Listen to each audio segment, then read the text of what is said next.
Hi guys. Okay, so we're back in the Amanda Dean investigation, and I wanted to answer a few questions that everybody had yesterday. I want to start with what I do. I do not do this. I am not a police officer. I don't investigate these for a living. I am a restaurant consultant. So I'm not a professional at this. Sometimes I do fact checking for like political things.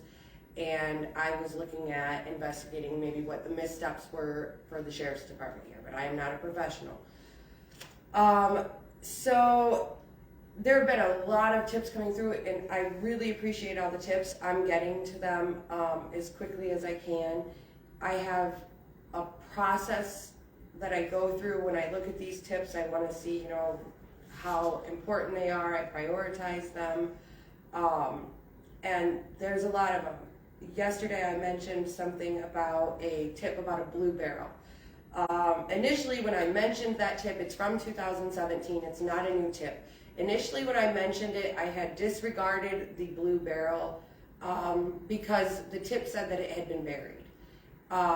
And I want to evaluate how hard it would be to actually do that in the time frame that I think that they had. And I did not think that you would be able to bury a blue barrel in that time frame without, some equipment and people noticing that. So I pushed that one away and I disregarded it just a little bit until I can make it fit. Yesterday with some of the tips, I got some additional information.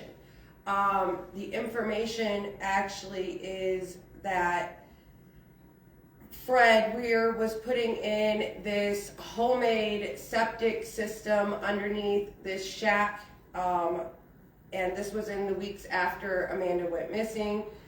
In order to do that, from what I understand, the floor is concrete. Now, Fred owns a flooring company, so this is not a large job. I looked it up on like Google and YouTube, and people do it like do it yourself all the time.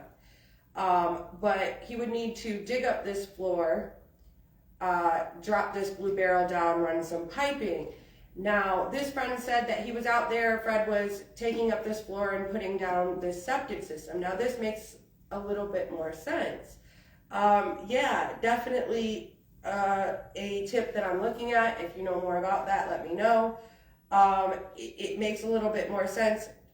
Still, you have to look at the fact that if that's true, and you do in fact believe that this event happened, and you believe that my theory is correct, and we are looking at a murder situation here, or a situation where Amanda is potentially not alive, then you have to wonder what he did in the meantime. Okay, so there's some time frame in between here. We're not exactly sure on the date of this floor being replaced. So there's some time in the mean that he would have to hold Amanda and do something with her to keep her. In the meantime, keep in mind this is July. July is hot here. There's some scientific things that you want to consider with that. So I'm not sure about that. I do appreciate all those tips. There are a lot of tips that provide context, and just because you tell me it's true, I can't necessarily believe it's true until I can either verify it using another source or a public records request, or it's information that has been repeated over and over and over again by multiple sources. So that's how I do that. There's a lot of talk on the Facebook page and on these things about family dynamics. I'm pretty up to speed on family dynamics. I don't think all of it is necessary immediately now to get what we need to get accomplished. What we need to get accomplished is for there to be warrants issued, property searched, and people interviewed. And I don't necessarily think that the family dynamics here is going to play a huge part in that. Now, will it come into play later? Potentially it's going to come into play later. But I'm do no harm first. If I can get this done anyway without hurting innocent people, I want to do that first. Okay, so I appreciate all the family dynamics. I've got it down.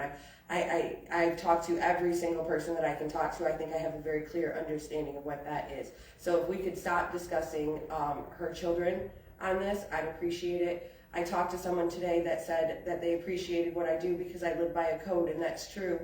I do live by a code. I've long said I live by a code. We don't need to bring the kids into this. So if you have some very pertinent information that you feel like sharing with me or BCI or whoever you're sharing it with, can you do that in a private forum?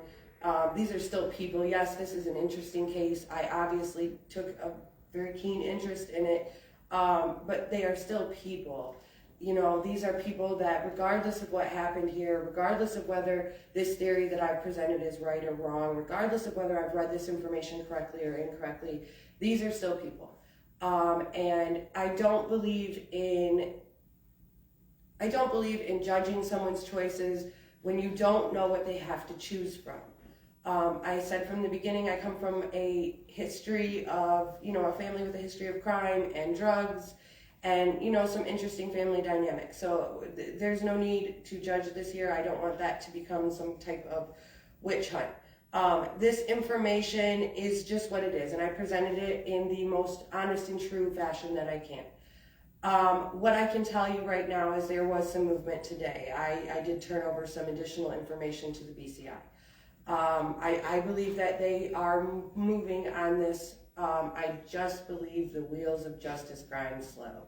I'm a little bit more quick paced, so it's not something that I'm enjoying. I'm sure no one else is.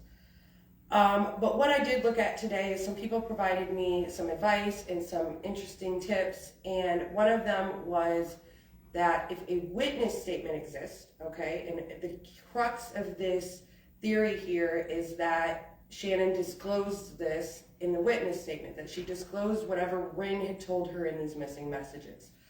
So this person advised that perhaps this witness statement, if it was a text message that was provided as proof, that it would have been emailed to the officer at the time, and it would have been added as additional supplemental documentation for the statement.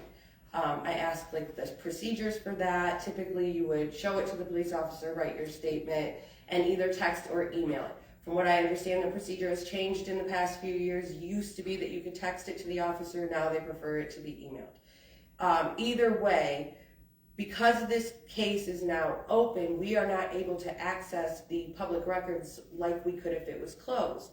So what we can do here is we can't see this witness statement, okay? We can ask if it exists. It does in fact exist. The Sheriff's Department has said that it exists. Now this is important because Shannon, one of these, inconsistencies that I caught Shannon in was this dispatch log that she was saying was complete cockamamie nonsense, that, it didn't exist. There was no witness statement. She never did it. And those dispatch logs are just so hard to fake. So then, she's doubling down on this and says, if there is a witness statement, they faked it. That's really sticking for me. Knowing that there is in fact a witness statement and wondering if this theory fits, I have submitted the public records request to ask these very specific questions. I am told that these specific questions can be answered, they just can't be clarified. So they can't go in and tell me anything about it, they can just tell me that it's there. I will update you as soon as I can on that. I'm sick, I'm coming down with something, so this is probably not going to be a regular thing for me. I don't enjoy this camera. But I think that it's important that we put and keep attention on this, that we don't allow this just to slide away and people to forget about it again, because I think if people would have really stepped up and spoken for Amanda and demanded some type of investigation back in 2017, that we would not sit here today and talk about it. There's a lot of conversations in these messages and in these chats about what I feel about the Sheriff's Department and what needs done about that. I'm going to be very clear here and say I diverted from that for the most part. I did start initially investigating that. I couldn't find anything. It's not necessarily, doesn't mean that there wasn't anything there. It means that the information specifically that I was looking for, I did not find. I do plan to go back, not because I think that this, again, needs to be a witch hunt, but because I think that we need to recognize where we have made mistakes, okay, where we have made errors, and we need to evaluate the consequences of those and a plan for not doing those things in the future. From what I can see during this investigation, this isn't my last one. And ironically, it's not going to be the last one involving the Rear family. I came across and was sent all kinds of documentation early on in this to investigate, the sheriff's portion of it. And in the course of that, I bumped into a suicide that was listed as an attempted suicide. And it involves, again, the Rear family. I see Fred's name pop up in this again as an involved party. And, that could mean anything. That doesn't necessarily mean that he did it or they suspect that he did it. Involved party could just mean anybody that has information on it at the time. So but I see this and I start looking into it, and I see some validity to some of the things that people have sent to me as tips. So I think that more importantly, right now, than bringing these sheriffs to some type of justice or some type of consequence, which I think that they need to happen if they exist. But before we do that, we need to bring Amanda home. She has been missing for 5 years and nearly 8 months. That's ridiculous. That's absurd. There's so much, it's an overwhelming amount of information in this case. I mean, it is so overwhelming. I can't sleep. I can't even get to it all. So that tells me that this could have been investigated. Now, I do absolutely think that this investigation was hindered. And I think that without turning over those documents, that Shannon, allowed the person that did this to her, the person that I believe did this to Amanda, to go free for all these years. And in the course of that time, there have been some other things that Fred has been involved in that I have to wonder, would it have happened, if he had been taken into custody back then and it had been dealt with. So I'm going to look into these things. I appreciate all these tips. I really want to answer a few questions if I can here. If anybody has them on this live feed, we'll go ahead and see if I can answer them real time. Some of these things I can't answer. Some of the, all this information that I gave you yesterday, that is not the entirety of the information. That information that I put out was information that was vital to the story, and I think was necessary to be told. So I don't see any. Okay, so I don't see any of these. I'm going to go ahead and take this off, and what I'll do is if we have additional questions later, I will try to answer those in the feed. I appreciate everybody listening. Have a great day. Thank you.